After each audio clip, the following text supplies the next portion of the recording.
What if the phone ringing in the dead of night wasn't calling from outside but from right beside you? Jenna Collins had babysat for plenty of families before, but the Miller house felt different the moment she walked in. It wasn't just old, it was heavy. The kind of house where silence seemed to lean against your shoulders, where shadows stretched a little too long under the soft glow of lamps. Mrs. Miller was kind but nervous, her husband impatient as he jingled his car keys. They had a dinner party an hour away, wouldn't be back until midnight. 2 kids, Ellie, age 6, and Jonah, age 9. Quiet, polite children, though Ellie clung to her mother's leg until the last second. "Don't let them stay up too late," Mrs. Miller said. Then, almost as an afterthought, "And Jenna, don't answer the phone if it rings more than once. Just let it go." Jenna blinked. Okay?"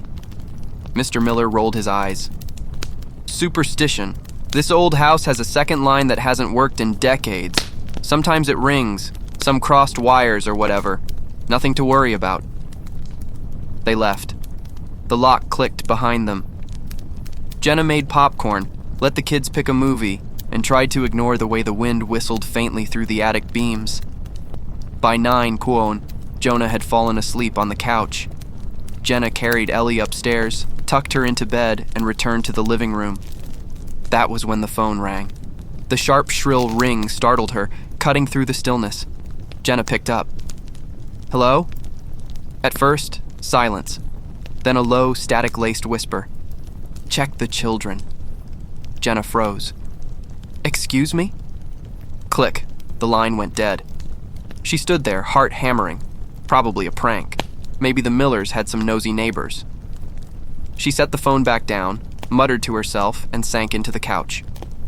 10 minutes later, it rang again. Her hand shook as she answered. "Look, whoever this is..." The same distorted whisper, louder this time. "Check! The children!" Click. Jenna's pulse thudded in her ears. Slowly, she rose from the couch. The TV flickered in the empty room, the popcorn bowl overturned on the floor where Jonah had been sleeping. The couch was empty, and the house felt too quiet.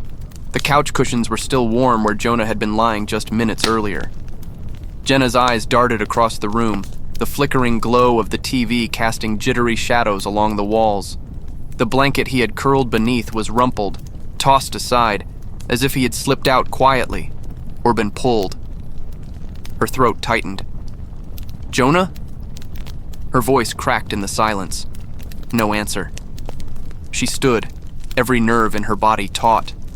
The stairs loomed in the dim light, the wooden banister stretching upward into darkness. Maybe he'd gone to bed on his own.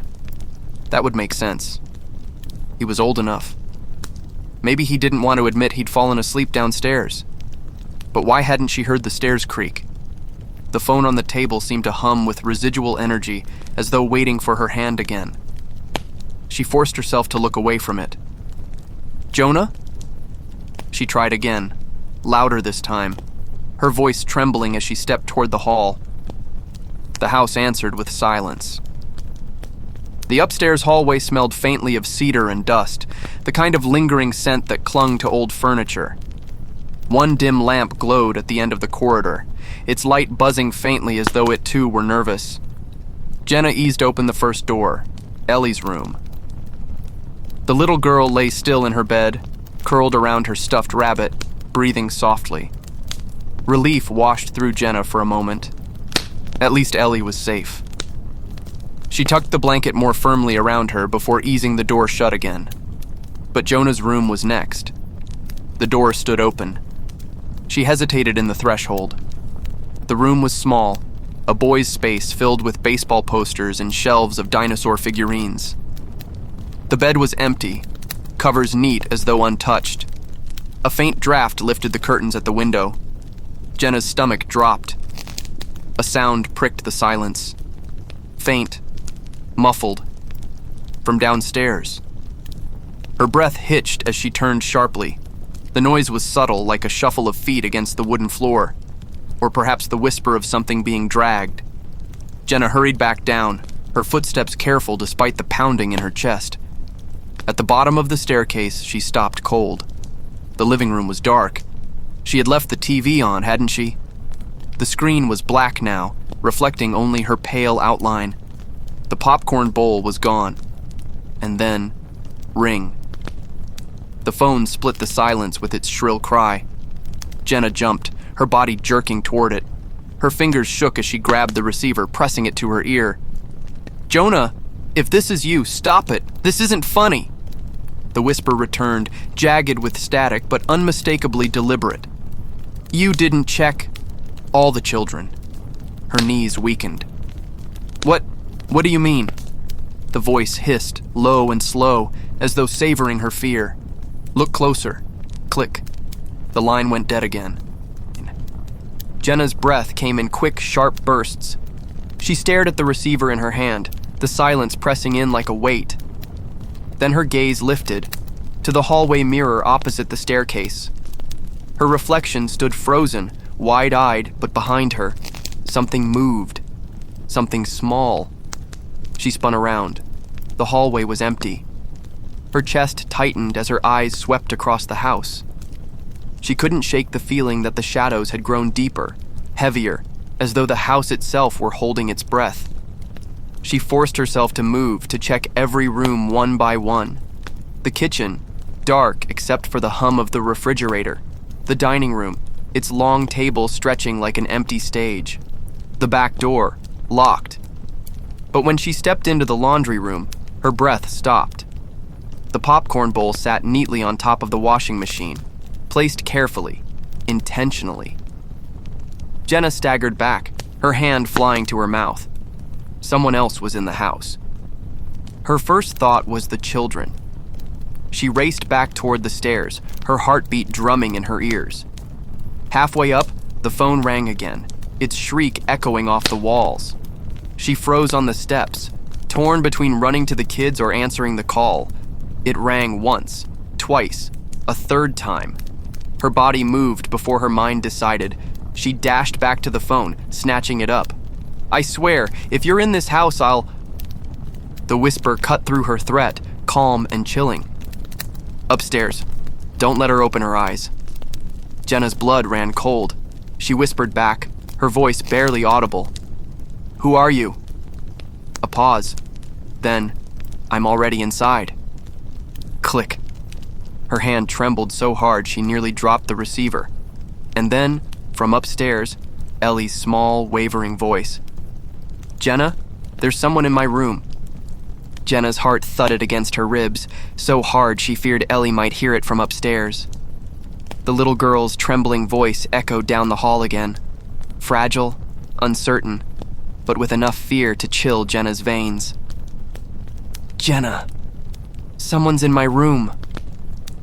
For a second, Jenna couldn't move. Her body locked, paralyzed by the kind of primal terror that makes every nerve scream to run. The staircase loomed in front of her, dark and stretching upward into shadow. The air itself felt thicker, as though the house were holding back something it didn't want her to see. She forced herself to climb. 1 step. 2. Her hand slid along the banister, slick with sweat. She swallowed the lump in her throat, whispering softly, "Ellie, it's okay. I'm coming." But was it okay? She had to believe it was. The hallway upstairs was dim, lit only by that weak lamp at the far end. Ellie's door stood cracked open, a thin sliver of warm light spilling across the wooden floor. Jenna edged closer, each step cautious, her ears straining for the faintest sound. There it was. Movement. Something brushing softly against fabric, a creak of floorboards that didn't belong to Ellie's tiny feet. Jenna stopped just outside the door. She could hear the girls breathing, quick and shallow, and then something else. A low whisper, too faint to make out, like a voice curling beneath the edges of hearing. Her throat went dry. She pushed the door open. Ellie sat upright in bed, clutching her stuffed rabbit to her chest. Her wide eyes darted toward Jenna instantly, brimming with tears.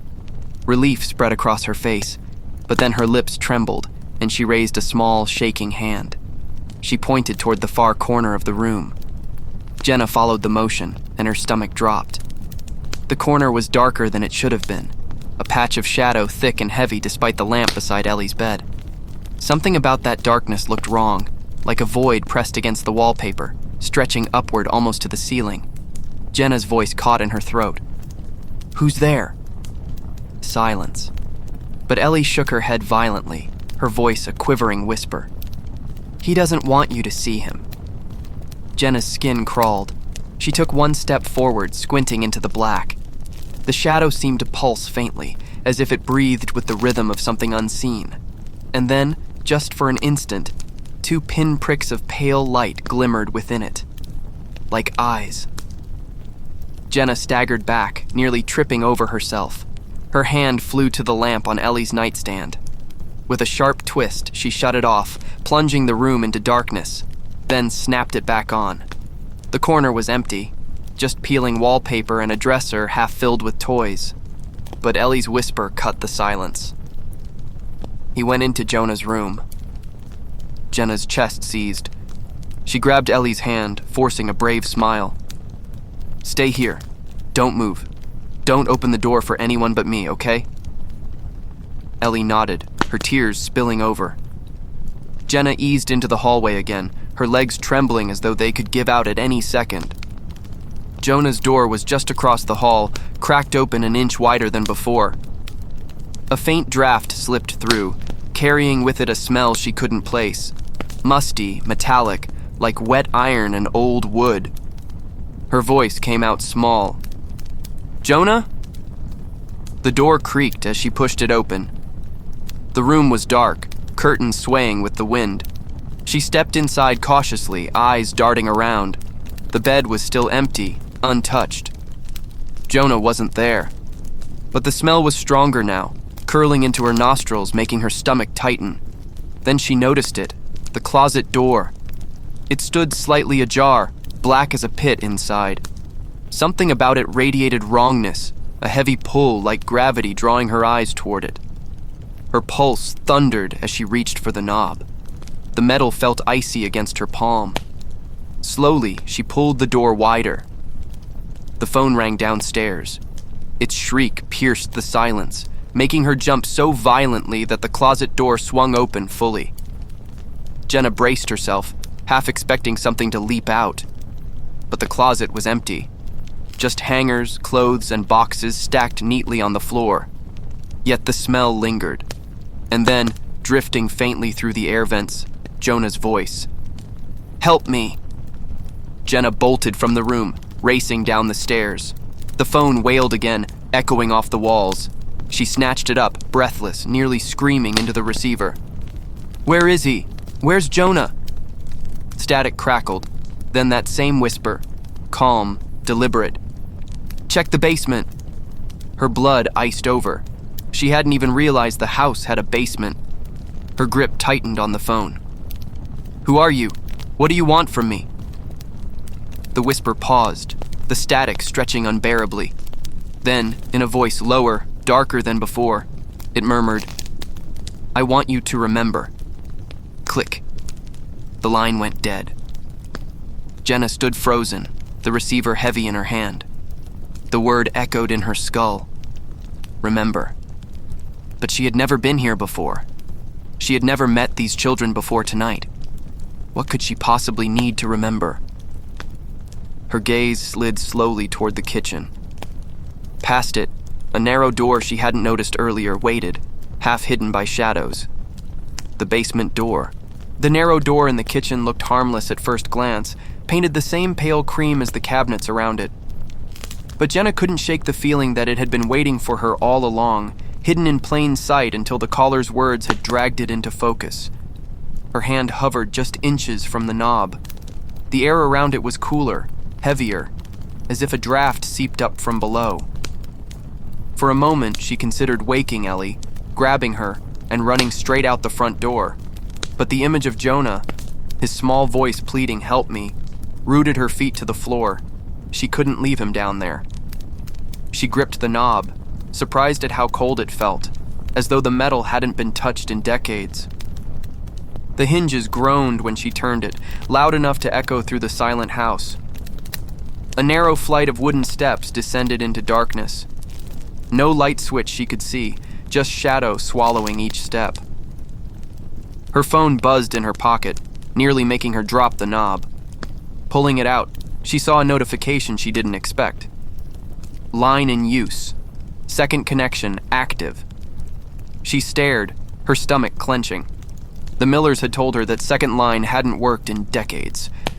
She forced herself down the steps, gripping her phone in one hand and the railing in the other. Each board creaked under her weight, sending echoes into the black below. The smell grew stronger the deeper she went. Earthy, damp, tinged with that same metallic bite she'd noticed upstairs. When her foot touched the concrete floor, she froze. The basement stretched wider than she'd imagined. Unfinished, its walls raw stone lined with shelves of old jars and boxes. Cobwebs hung like curtains in the corners, and the only sound was the faint drip of water somewhere in the darkness.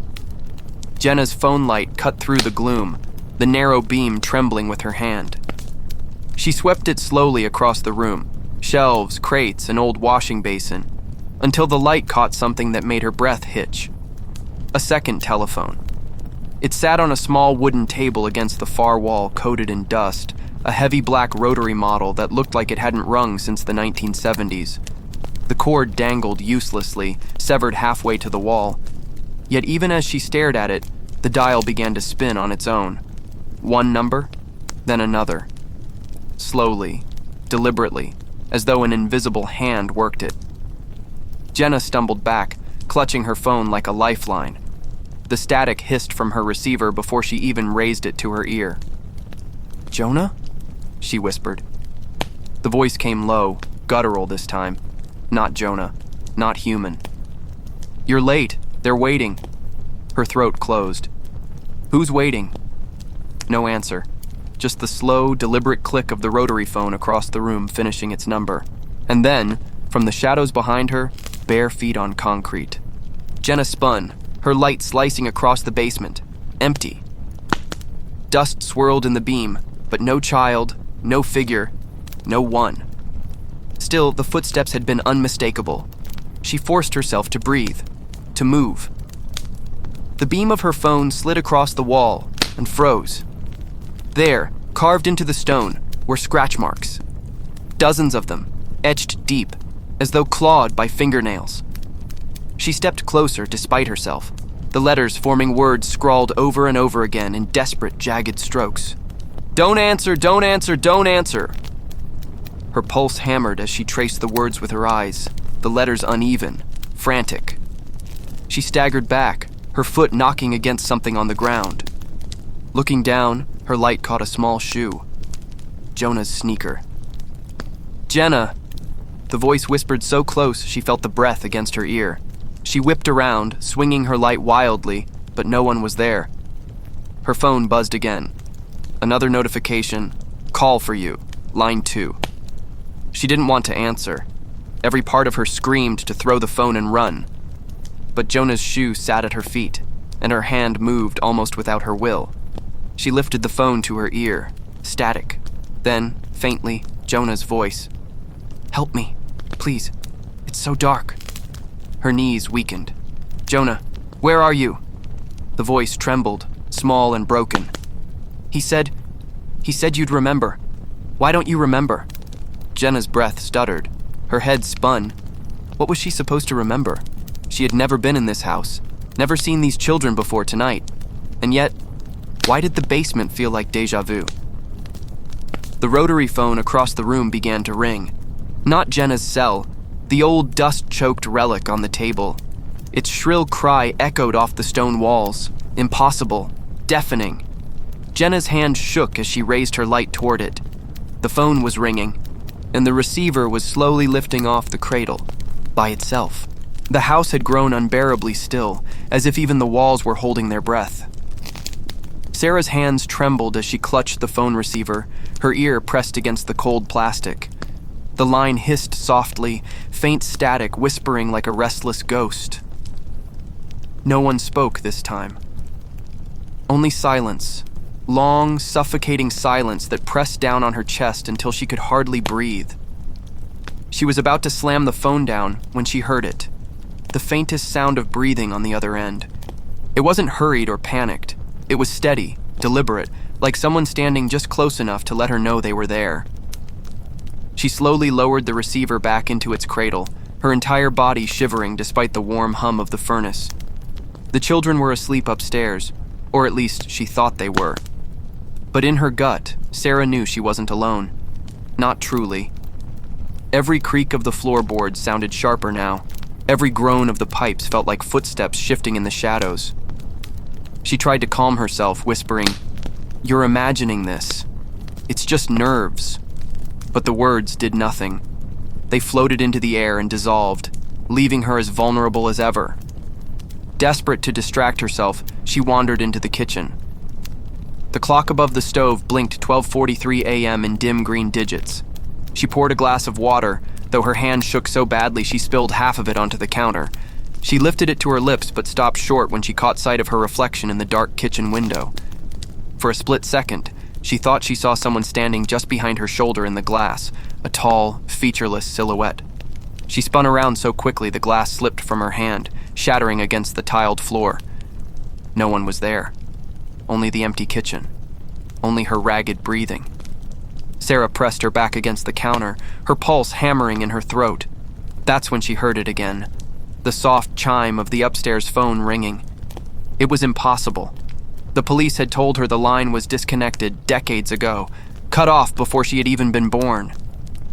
Yet the sound was unmistakable, drifting faintly down the staircase like the echo of a memory. She froze, torn between running out the front door and climbing the stairs to face it.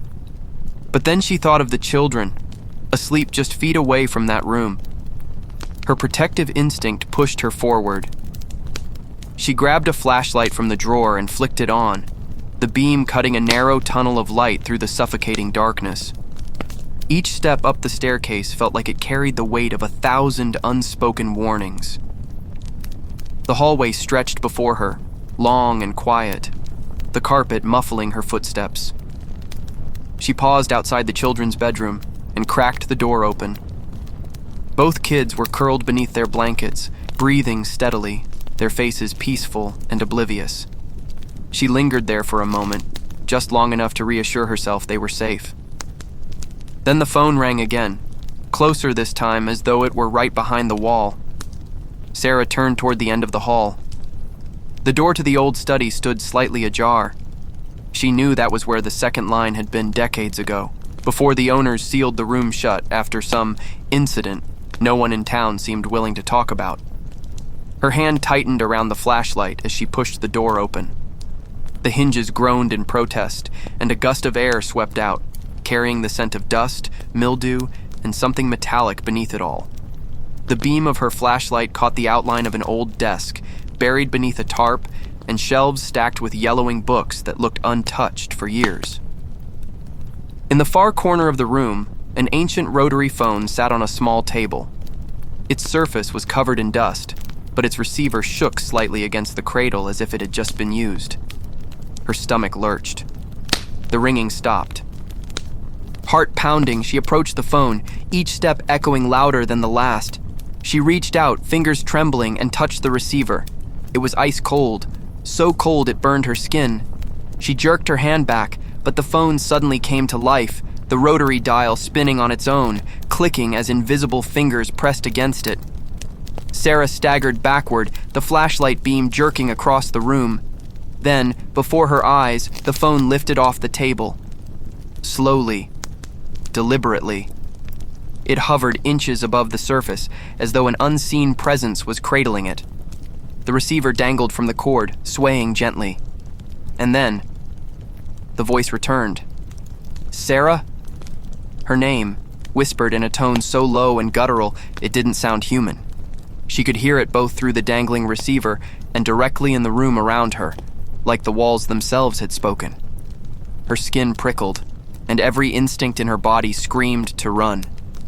But her legs wouldn't move. The phone crashed back onto the table with a deafening bang, shattering the silence. Sarah gasped, stumbling toward the door, when a new sound made her freeze in place. Children's laughter. It was faint, echoing, but unmistakable. And it wasn't coming from the kids' bedroom. It was coming from inside the study, from somewhere deep in the walls. The laughter rose and fell, a chorus of playful voices that twisted into something cruel, mocking. Sarah slapped her hands over her ears, but it didn't stop.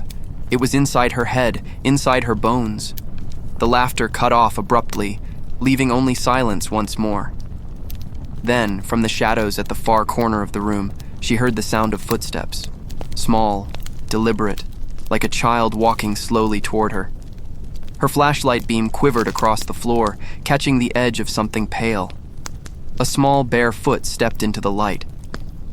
And then the phone rang again. The phone's shrill ring pierced the air like a blade, bouncing off the study's walls until it seemed to come from everywhere at once. Sarah's flashlight shook in her hand, the beam spilling across the floor where the pale foot had stepped into the light. She wanted to scream, but her throat had locked, her body trapped between fight and flight. The phone rang again, the sound impossibly loud in the tiny room.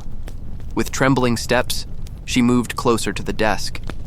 The ancient rotary phone rattled violently against the wood, its cord twitching like a snake. The receiver lifted into the air again, dangling loosely as though an invisible hand held it. Sarah's chest constricted as she forced herself to grab the receiver. "Hello?" Her voice cracked, barely audible. For a moment, there was only silence. Then the line filled with faint static, and beneath it, whispers. Hundreds of overlapping voices, speaking too softly to understand, like a crowd murmuring in the dark. Sarah pressed the phone harder against her ear, straining to make sense of it. Slowly, the voices blended into one, deeper and clearer than before. "Don't let them leave the house." Sarah's stomach lurched. "What? Who are you? What do you want from me?" The voice didn't answer her question. It only repeated the words, louder, harsher, reverberating through her skull. "Don't let them leave the house." Her hands shook so violently the receiver nearly slipped from her grasp. Then, abruptly, the line went dead. The static cut off. The room fell into silence so thick she thought she might choke on it. And then she heard it.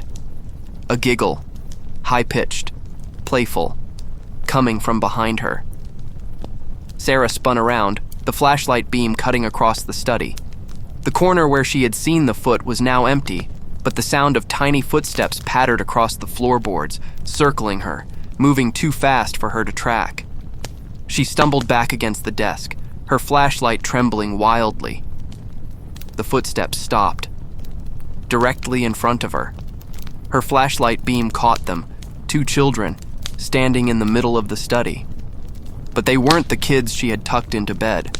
Their faces were pale, skin stretched tight over bone, eyes hollow black pits that seemed to swallow the light.